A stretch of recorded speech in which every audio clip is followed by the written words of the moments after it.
Welcome to Crypto Daily. My name is Dustin Knaus, and be sure to follow our show wherever you listen to podcasts, and leave a review on Apple Podcasts. Solana, the competitor to Ethereum, has a new advocate, Mike Tyson. The boxing champion has said that he is all in on Solana last week, and even tweeted out asking his fans, "How high will Sol go?" Iron Mike is also getting into NFTs, having tweeted out that he owns a Catalina whale that looks like him, and he is even releasing his own NFT collection in partnership with Dream. Tyson's endorsement of Solana also came at around the same time that Bank of America published their bullish report on the crypto. Solana is currently the 7th largest crypto based on market cap and is trading at around $139. There's been some bad news for Crypto.com. On Monday, January 17th, they had to pause withdrawals due to users reporting unauthorized activity on their platform. According to data from PeckShield, at least 4,830 Ethereum, or $15 million, has been stolen from the platform. The attacker took batches of 100 Ethereum at a time, sending 48 deposits to Tornado Cash, which is a coin mixer designed to make it harder to track where coins are deposited to.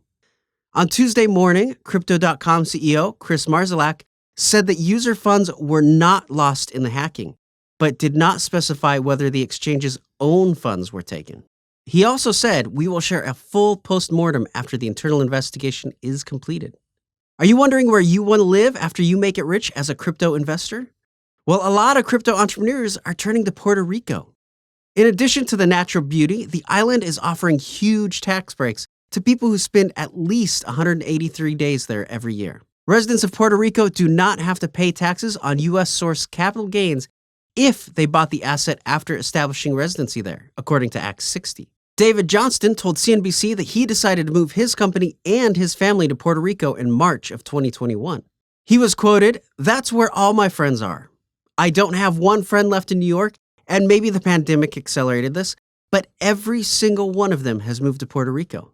He continued that Pantera Capital, a crypto fund, is on the 5th floor, and there's a co-working space on the 6th floor. My company, DLTX, we took over the 8th floor, and NFT.com took over the 12th floor. And that's all happened in the last 12 months. Of course, Puerto Rico saw a drop in tourism, and its economy was hit hard in 2017 after Hurricane Maria. But it has rebounded in July of 2021, and tourism spending has been at an all-time high. Well, now it's time to turn our focus over to the world of NFTs. The Australia-based metaverse startup Animoca Brands is now valued at over $5 billion, as their latest funding round has raised over $358 million. The company is focused on NFTs and gaming and plans to use the money to continue acquisitions, investments, and further develop its gaming products. Now, the projects of Animoca Brands include a game that's been making headlines, The Sandbox, as well as upcoming Phantom Galaxies game, the Rev token system, and many others. Their co-founder and executive chairman, Yatsu, was quoted saying, "We have set ourselves the ambitious goals of building an open Web3 and facilitating an open metaverse that expands financial inclusions. We believe we are still at the initial stages of a new internet revolution, and there are tremendous opportunities ahead of us in 2022 and beyond."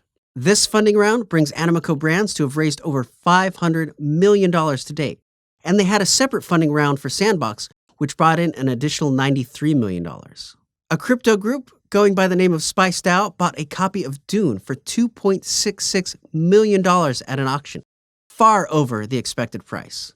The DAO said that after making the purchase, they would make the book public to the extent permitted by the law, produce an original animated limited series inspired by the book, and sell it to a streaming service, and support derivative projects from the community. The problem is, they thought they were buying the rights to the book. What they actually got was a scanned copy of the book in NFT form and a physical copy that's about the size of a phone book and is one of 10 printed and given to producers. The pages of the book have been scanned and available online for free since 2011. Of course, this has led to a lot of mockery on Twitter, with one person asking, "Do you think if you bought a Spider-Man comic, you could start making Spider-Man movies as well?" Now, obviously, this was a very expensive mistake. The group now plans to burn the book as a symbolic gesture to record it and sell it as an NFT. Well, I'm pretty sure that that's not going to be worth $2.6 million. But the way that NFTs have been selling, maybe. Please follow our show wherever you listen to podcasts and leave a review on Apple Podcasts. If you get your podcast on YouTube, be sure to subscribe and leave a comment there. I'm Dustin Knaus, and thank you for joining me today.